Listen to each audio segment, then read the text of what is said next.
morning conversation on Silver's 93.7 Joss. Of course, it's still Sundays and disturbing story coming out of Joss this morning, as we said earlier. We're getting more reports coming through about complete families being burnt right in their homes, right within the city, and it's disturbing, it's painful, it's horrific, it's horrendous, it's condemnable, it's man's inhumanity to man, and I can't understand how someone will, move into a home for people who didn't cost you anything, who didn't do anything, and then you lock them up, burn them up, and as we speak, the body count is increasing. So far, we understand that. Our correspondent who is on ground at Plateau Hospital is telling us that so far it's counted 15 bodies, and reports from the village is telling us also that we're having as much as over 35 people who may have lost their lives yesterday night to this morning, just behind the University of Jos, right here in the heart of the city. That's right. And while that is happening, a lot of people have been putting effort to ensure that peace returns to Plateau State and environs. And one of such people, we have them in the studio. We have about 3 people we're going to be talking to. And of course, just in case, we also have these people who are talking about who have ensured that they put their foot down and try to bring these communities who have usually been flashpoints. Anytime there is a crisis around town, there's usually a reprisal in these areas. But recently we found out that these is not happening anymore in particular areas. And we have representatives of these areas to tell us exactly what is happening around these areas. And I have Ahmed from Rikos community. Is that right? Yes, ma'am. Okay. How old are you? I'm sorry. You look pretty young. I'm sorry. You don't have to tell me. Yeah, is that necessary? No, it's not necessary. But you really look young, and it's I like it because for us to start with. Yeah. On the lighter mood. Yeah. Okay. We're growing older. No. You don't have to. We're growing older. Yeah. There's a friend of ours in the studio, and she's on her way to becoming a grandmother. But she looks under 16. How? She thinks she's like 16-year-old.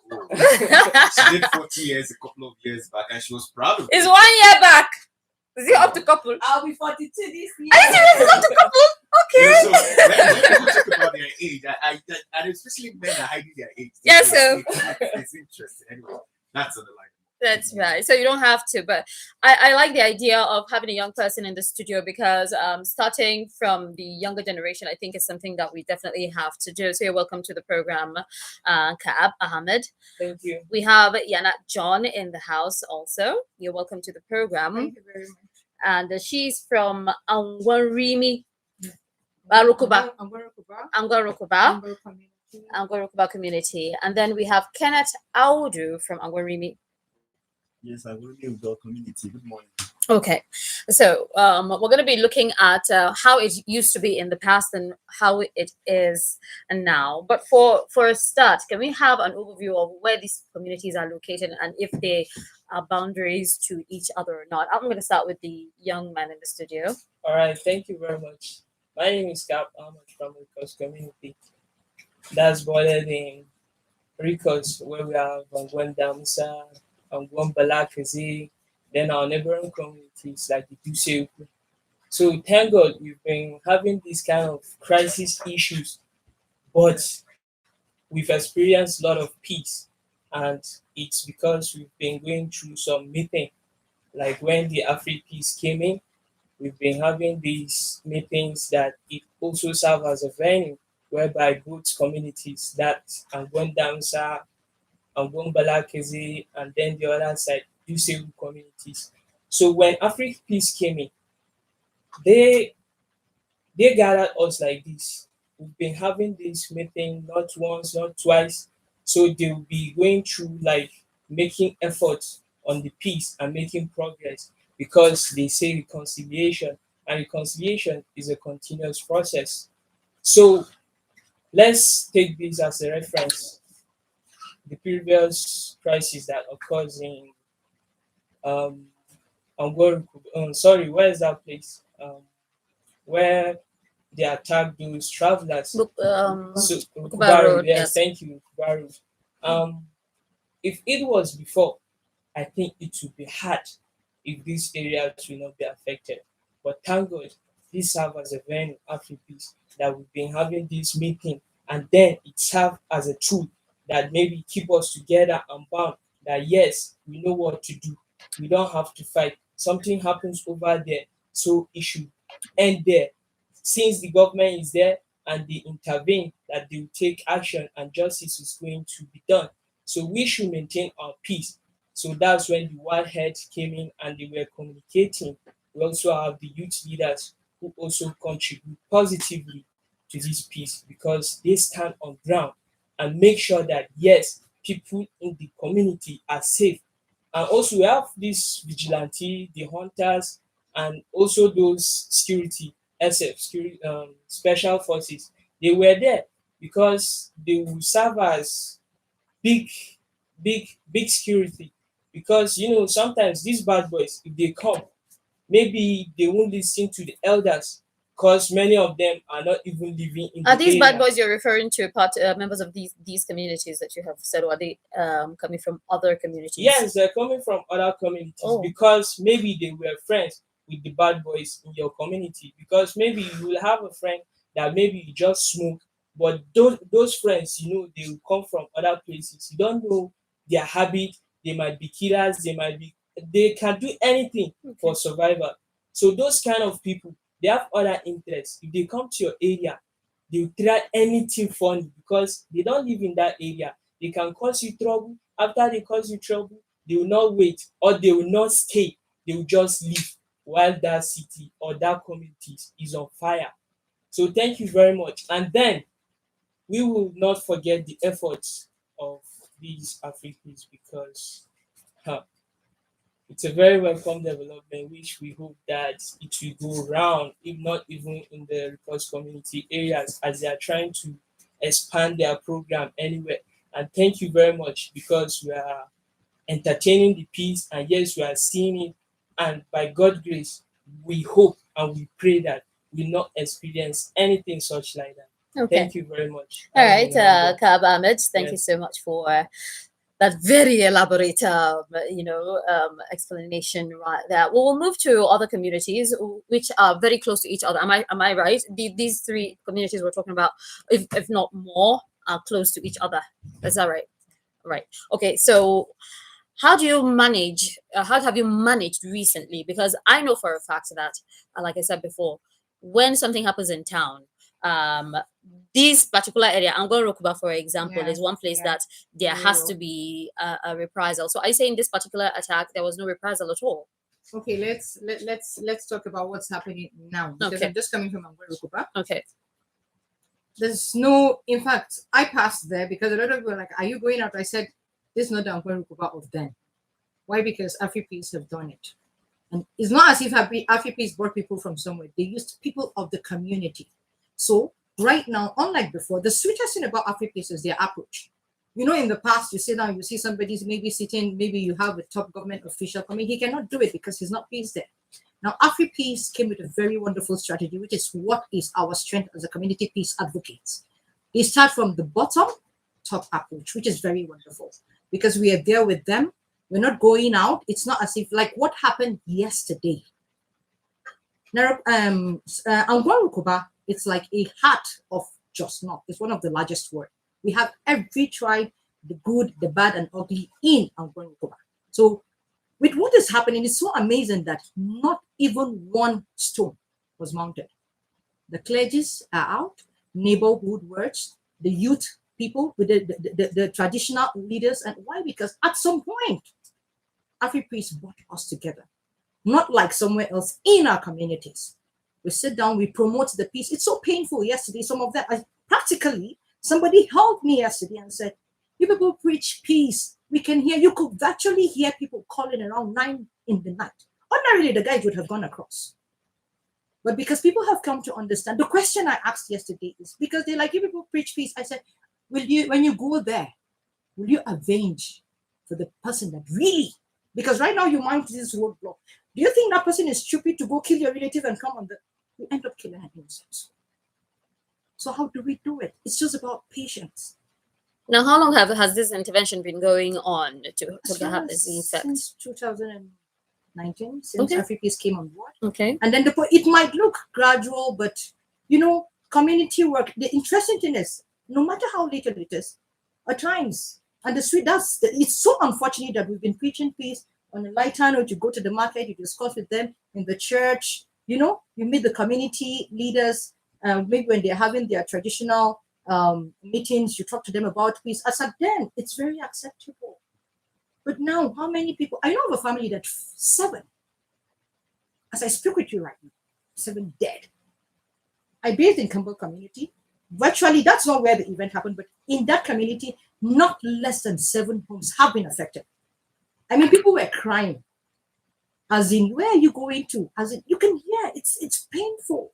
And they say, when we just see you say we preach peace, where is the peace? Where is the peace? So, effectively, could you highlight some of the intervention programs that were done to bring about these effects that she's talking about so far? Yes, good morning, listeners. AfriPeace has really done well.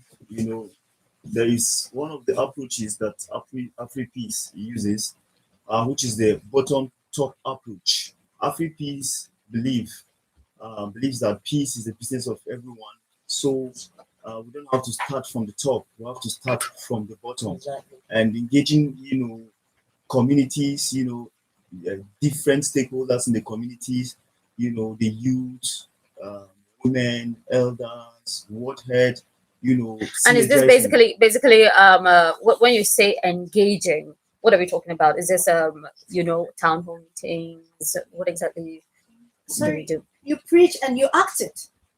You impact the Individual, you knowledge. meet individuals, you meet them individually in groups and all that as well. Is that what we're looking at right now? Yes, actually, there's a training. We have community peace advocates that are trained by AfriPeace. Okay. To advocate, to be advocates in communities. Haven't been trained with knowledge, because one of the cardinal objective of AfriPeace is action through knowledge. Having received knowledge, we are meant to go out and act. That is one of the ways they intervene. So it has been yielding effect. Like particularly in my community, Ubial community, it's bordering Angwarimi, Febuna, and Sabonlai, and it's directly facing the University of Jos permanent site. Oh, really? Yes. And in the last crisis, it was tough. It has been tough all the while in the community. And I can say that Ubial community is one of the communities currently that is a mixed community. It's not solely a Christian community or a Muslim community. We have both Christians and Muslims living in that community. So during the last crisis, we have people from other areas. It's like a coalition coming to invade. It's usually bloody. But this time around, sorry to interrupt you. What I'm from the sense of what I'm getting from what you said, who you spoke about, and from what he also talked about, you have people who are not residents of the communities, of course, who literally come into these communities and yes, are responsible for this killing. I don't understand how that works. I don't understand how people who are not resident in a community will come to a community to help fight over a community or take up a fight, as they say in local parlance. How does that happen? Yes, these communities are linked together, and some of these things happen, and you can't really just help. But we're members of the community, and we see what is happening. We see people coming, but this time around, because of the intervention of AfriPeace, we've been trained, and both Christians and Muslims in the communities have been trained, and we have recorded a constructive change. This time around, in the last crisis, we could see, Christians, stopping youth from destroying properties. We could see Muslims stopping others from coming into the areas to cause chaos. And it has showed that there has been enlightenment, and though it's a gradual process, but we are not willing to give up. We are willing to still keep pushing and persisting, and we hope that there are going to be better days ahead. Okay, yeah, Nat. Well, in addition, this training are not just ordinary trainings. Yeah. These are trainings that the neighborhood watch, our elders in the community, the clergies have undergone. Is an inclusive community-led reconciliation and conflict recovery. There's actually a manual. AfriPeace they did a very wonderful job, and all those people have the training manual. So by the time we talk, we don't just talk, we talk collectively. There we understand conflict and violent extremism. And that's where we talk about some other borrowed people coming in. This time around, you find out that apart from what happened yesterday, the crisis last week, with the knowledge that the neighborhood watch had through this training manual, they were able to block the brother. You understand? Stopping other children going to, like, they'll say maybe about the Timoko and what have you. You understand? We all have the manual. We all pass through the trainings. You understand? So we are like working together. The manual was generated from AfriPeace. So that has been a guide. Right. And apart from these things now, do you have, because you said, just like Samson has pointed out, that people are coming from other communities to come and fight. So do you have a response when it comes to some evil that has been perpetrated? Is there a provision for something of that nature where you can stop these people who are coming in from other communities to wreak havoc on your community, A, and then B, if a member of your community has been affected, is there like a coordinated response due to some of these peace building efforts to help? In time past, you whistle when a thief comes to your house. Are there some of these things that perhaps might alert that some people are coming into our community to destroy? And then, I knew you were going to talk when you came in. You were saying you will not. Me, I knew. So please go ahead. Okay, let me just chip in here. Yeah. For AfriPeace, we don't have our own kind of coordination or things we do to help the community. What we do is strengthen the existing community-led structure. Okay. By training the traditional leaders, training the youth, the women, the religious leaders, and all that. By giving them the knowledge, vision is actually a peace through knowledge and action. When you give them the knowledge and then they act on it, that's what we're giving them. It's giving the person the strength to stand and fight for himself. That's why we're doing the bottom-top approach, not the top-bottom approach. The idea is to equip them with all that they need to build their capacity so that when such things happen, they're able to use that resilience factor they had in the past because they've been doing it. Traditional rulers have been doing their work, religious leaders have been doing their work, youth have been doing. So all AfriPeace is doing is strengthening their structure, giving them, building their capacity to even do it better because we feel no one can, help them accept themselves. It's like you say you have a child, you want to protect the child. You can't be with the child 24 hours every day and all that. The best you can do to the child is give the child that knowledge to be able to protect his or herself when danger comes, and all that. AfriPeace cannot be in the communities for long. Let me give an instance with Afghanistan, what is happening in Afghanistan recently. America has been there for about 20 years. Now that it's about 20 years they are pulling out. The thing is like it never happened.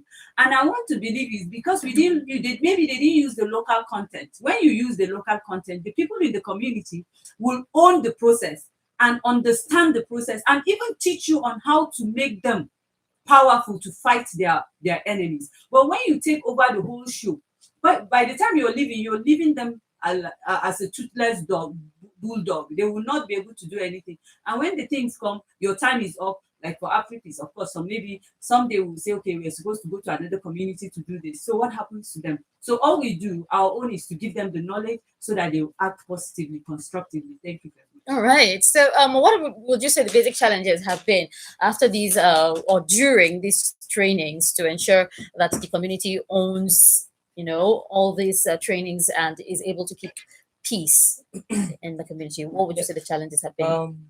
I've said earlier, they serve as a venue because they provide the places.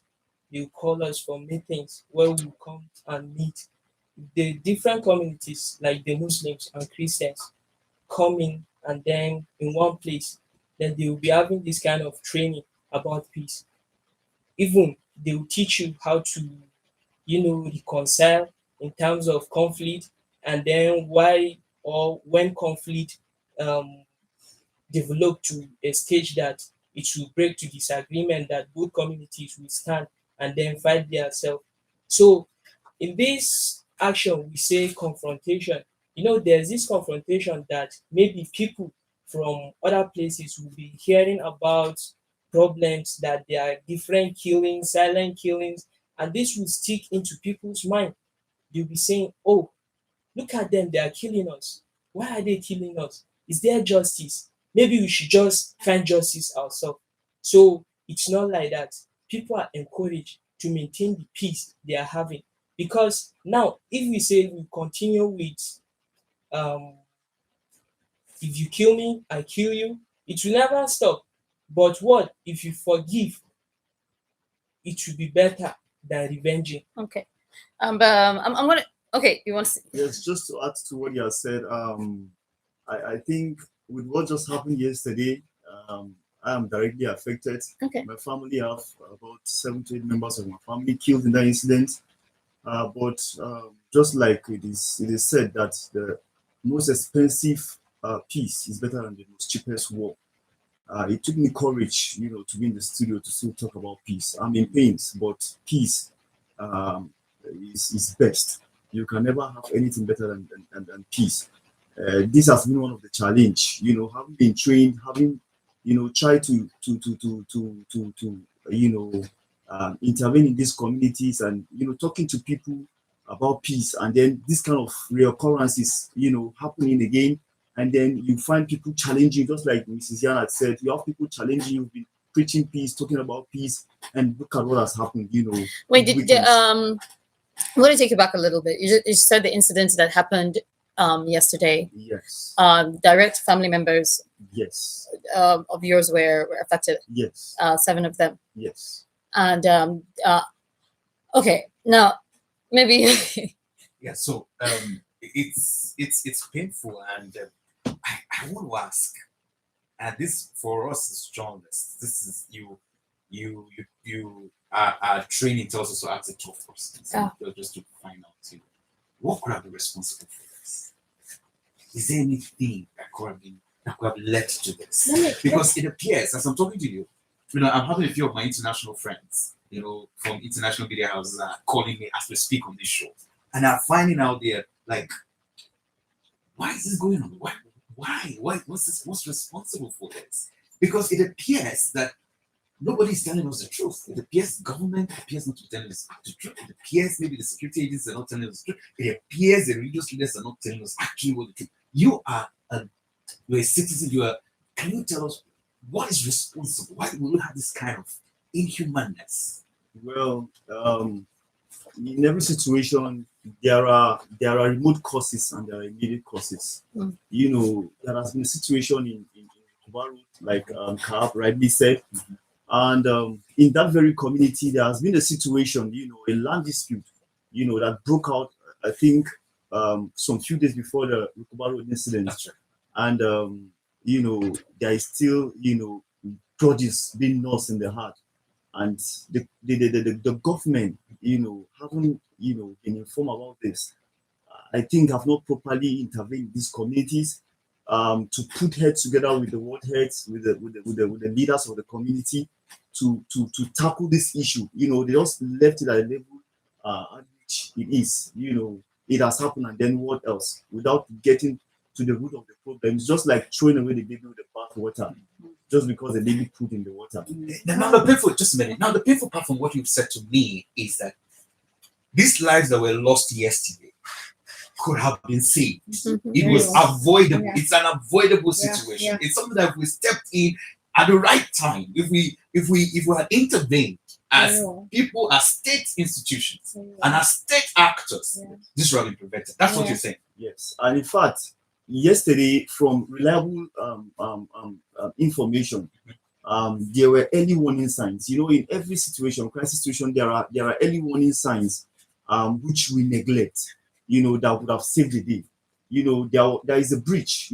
Actually, I was told about the colonial breach. Yeah, yes. It was disabled yesterday. Yes. They were trying to dismantle the breach. And then, it was... Who at this day that we're trying to dismantle the bridge? Unknown? It's not unknown. It's the community. The funniest part is we have helicopters that have been going around. Yes, absolutely. I saw them even yesterday, but I wonder why. So I don't know from top, even if they see something, why would you just see citizens trying to dismantle? This is a link, for God's sake. Not for anything. Why you could find out. They have, I believe they're related. You could call other security personnel, go to so place, we can see this happening. They could make inquiries. You know, because it's possible maybe people at the other side are carrying on with their activities. People are trying to round up over curfew, trying to catch up with curfew time. But look at the time. The time some of them called and we're crying, well, 9 o'clock, for God's sake. So at what point the people dismantle this thing and then the helicopter or the security people could not do anything? It's painful. Okay. We I don't know.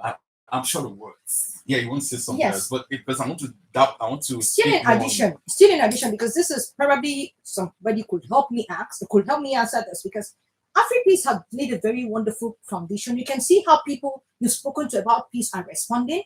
Some of the issues, some of the challenges they have, some of them are not employed. You understand? Yeah. Now, Okay. part of what we as AfriPeace are doing, in fact, it's a project we're trying to do. We try to interact with some of these people. Understand? Okay, don't do this. It's not good. Some of them are taking what they're taking out of, and they are the ones that now want to cross over to go and help. So now they're like, okay, you want to cross over and do what? They're like, they're not busy. If only the government can come and give AfriPeace a support. When you're talking to them about peace, keep them busy. When they are idle, they will not want to cross over.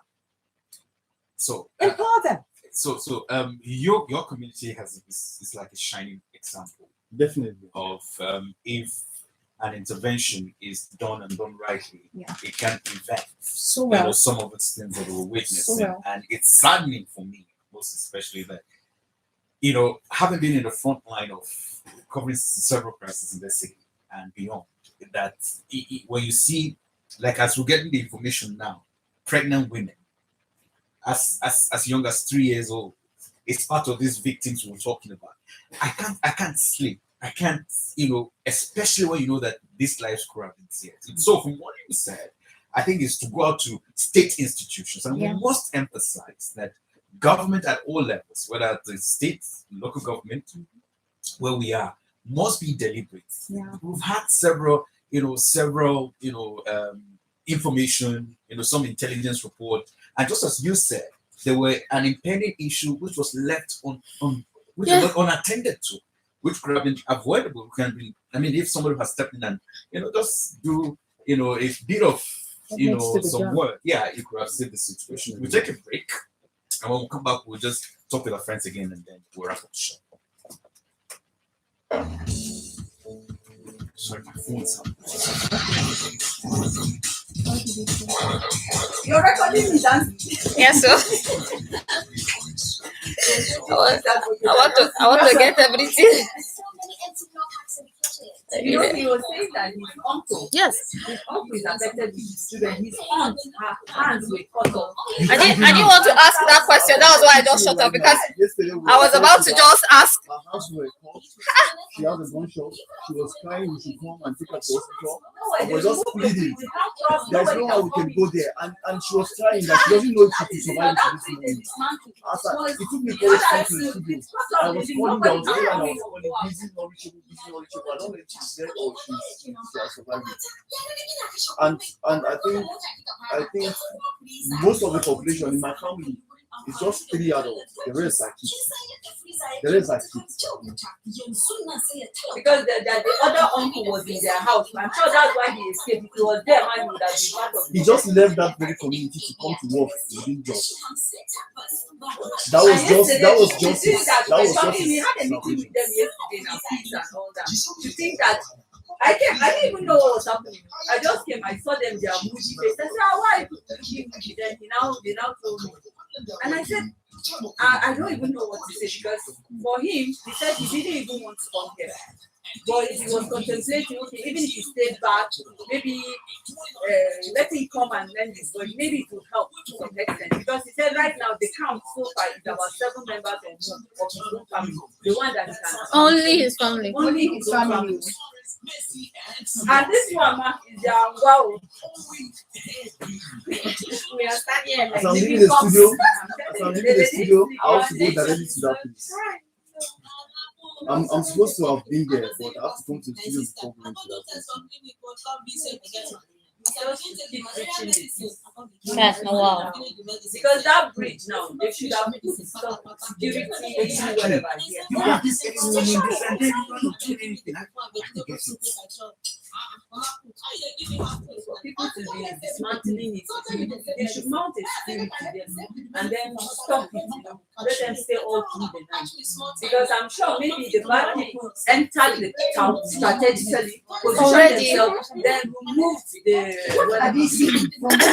But does that not mean that there might be insiders that will hide it? That was what I was saying this morning. I said it was insiders. So while they come out for meetings and all that, when they go back, they just do whatever they want.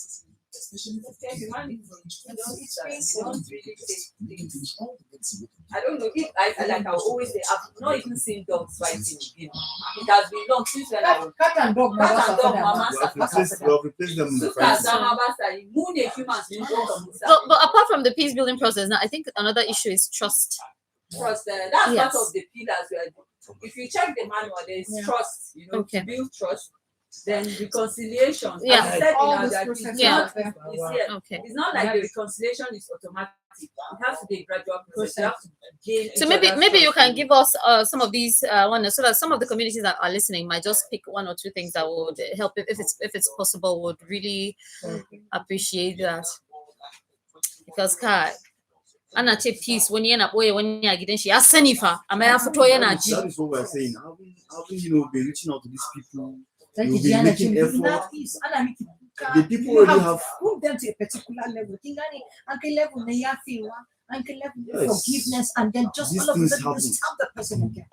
Abba, what You else know. would you say? People are carrying grudges in their hearts, and So you see, my fear now. Replacing fear by non-violent coexistence in this one. The first step away to hatred is hostility. Step away from hatred, hostility, and bitterness in achievement of non-violent or coexistence, the antagonist individuals and the groups. All this. This is what when fear no longer rules, that's the stage 2. When you're out of this stage, then you come to this stage. Maybe I'll get to this manual once in a while. You can. Then empathy comes in when you empathize with the Before other person, person, and all that, and identify. And if you're wrong, you say, okay, I've done this, and I'm sorry, and own up to the responsibility. That is when, if you do something to me, say, comfort, I did this, and I'm sorry, and all that. That's the only way maybe I can start seeking. Okay, let me forgive Lizzie since she's She has remorseful openly and she said has it spoken herself, it, but not somebody else saying it when Yes. and then this one now is understanding community-led reconciliation and conflict recovery. Yeah. So all this is what we believe that when there are community dialogue, scans of assessment, what has been lost, what has been gained, what is happening, knowledge of justice and historical issue. We need to know the Yeah. the issue of justice is very serious. community Justice negotiation is- on Yesterday, the constructing the arrived future, when- all these okay, now, things. look at the They were spirit. actually briefed before when the bridge was being dismantled. The bridge, that's the wanted and what the community alerted the police, and they said the DPO came and they had a meeting.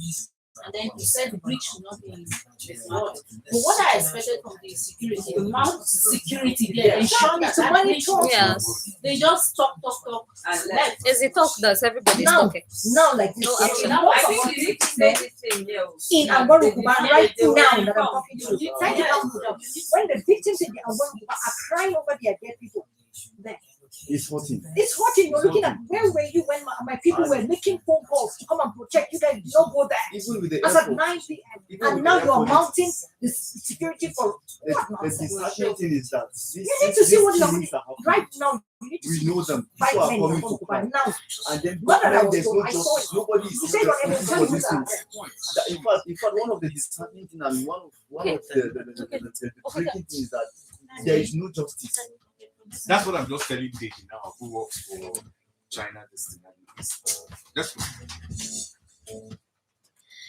Right, we've got members of certain communities, and we've told you that Angwarimi, Angwarukuba, Rikos community, and that's OBL community, OBL community also right here. And we've been discussing some recent occurrences, very, very recent occurrences, and how they have been able to keep calm and continue in the peace building process. processes in these particular communities, and we're hoping that some communities that are listening will be able to replicate, even if the intervention doesn't come directly to them, but that this program is on air, they'll be able to replicate. And I was asking about trust as well, because from the explanation that we just had off air, a bridge was being dismantled. Some people called security operatives, and then there was a meeting with security operatives, and the security operatives asked that the bridge should not be destroyed. However, they left, and no surveillance was placed. There was no follow up, nothing. And then this just last night, am I right? A lot of things went down, and you were telling us that members of your family were maimed.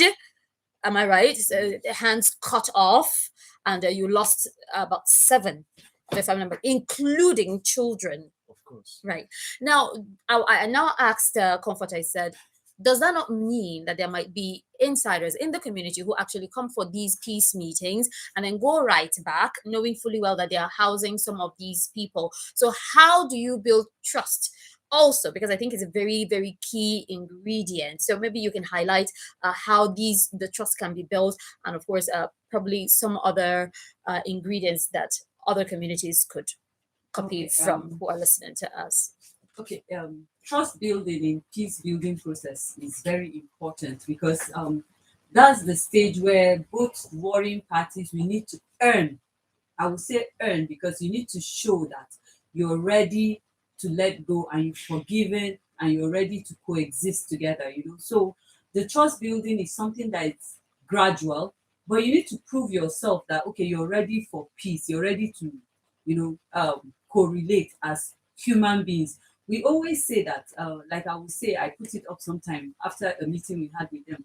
We are not Christians, Muslims, Iroquois, Fulanis, and all that first. We are first humans. So if we see ourselves as human beings first, and we are ready to coexist, then it will help. So in Afripeace, we have several stages, of peace building and trying to gain trust back. One is as the community assessment. You need to go there and know the peace factors there, the conflict factors there, the stakeholders, the possibilities, that's the synergy, the possibility of synergy that can be carried out there. When you go there, you check and assess, and then bring out a model, a plan on how to go about it with all sense of inclusiveness. Don't sideline anybody, whether it's people living with disability, women, youth, old, young, and all. We need an integral process in promoting peace, and there's nobody that is exempted in that, because during the killings, as you've heard, nobody was exempted, even children. Children can also be part of peace building. You know what somebody told me? He said that these children, they use children. Now the new strategy is that they use children that cannot be invited for meetings for this thing, because the children don't even hear what peace is about. When they say invite people for meeting, adult 18 and above. Yeah. Now they are not using children 18 and above again, because those ones maybe they used to listen. They use small children. If you see the kind of children that perpetrate this action, you wonder, from 13 years, 10 years, some of them, they will drink whatever it is that is given and act this thing. So let us be inclusive. Even the children, let them know that they can actually be peace ambassadors wherever they are. And then another thing is, make sure that all the community members are stakeholders. We don't, when you're calling for meeting, you say relevant stakeholders. In Afripeace, everybody is relevant. That's right. No matter who you are, That's you are right. relevant. So include everybody. When somebody else feels sidelined, the person will feel bitter and want to see that thing you're doing will not come That's right. to bear, and all that. But when we do that, I know. So let me just say one thing. Among this community, there are some, like among this chaos. Yesterday, he gave us a very good story, like something that uplifted my spirit. He said they were in church when this problem started the other time. That some of the Muslim clergymen, elders, stood and protected them from being mocked by other faith, the Muslim faith. They wanted to go there, but they said no, they will do it, and they stopped them. So there are actually people that still want peace, regardless of religion. And he said there are some that Christians stopped, their elders stopped their youth from reaching out to the Muslim side to fight. So I think when we have this understanding that we're human first, I think it will help us and it will go a long way. Thank you. Thank you so much. Our time is up, so we might not allow any more to be said, except if Sam has anything to say. But thank you so much for coming to share this with us, and we hope that communities who are listening will be able to replicate and build peace around their own communities as well. Kab Ahmed from Rikos, thank you. Yanat John, thank you from Angoro Thank you Kuba. very much. We also have Kenneth Audu from Angorimi Ubial Yes. community, and we hope that you continue to be strong. You're too strong. You should give me some of it. I'm telling you, if it's me, okay, Sam. Our heart goes out to you and to all the communities, and we just want to say for the opt-in time for agencies and state institutions, we insist, should ensure that what they need to do, they do it. So from all that we've discussed this morning, we talked about justice, we've talked about stepping in at the right time, and we also talked about some sincerity on the part of all the communities involved, right? And early warning signals are there. Let's act on them. That's how the show has been today. Thank you very much. Look out for our news channel. We'll be updating you with the latest from that community, and hopefully also get some other updates for you as we do have them. It's been Liz. Remember that you can follow us on our social media page. On Facebook, we're at 937 Just Rhythm, or just At Just 937 Rhythm on Just Facebook and 937 Rhythm Instagram. on Facebook and Instagram. Liz, At Liz Sati on all platforms. On all My platforms. vlog on YouTube, Facebook, Instagram, and all that. all right, and of course, remember to check out www.samsonlive.com, and of course the blog on Facebook. We get breaking stories happening there and some other interesting stuff. Have yourself a great Wednesday. It's a beautiful, midweek, but very dark and black. That's right. For us in the city, and we hope that this dark cloud will be taken over us, as soon as we can, so that we can have peace really in our community. Have yourself a great day. Bye.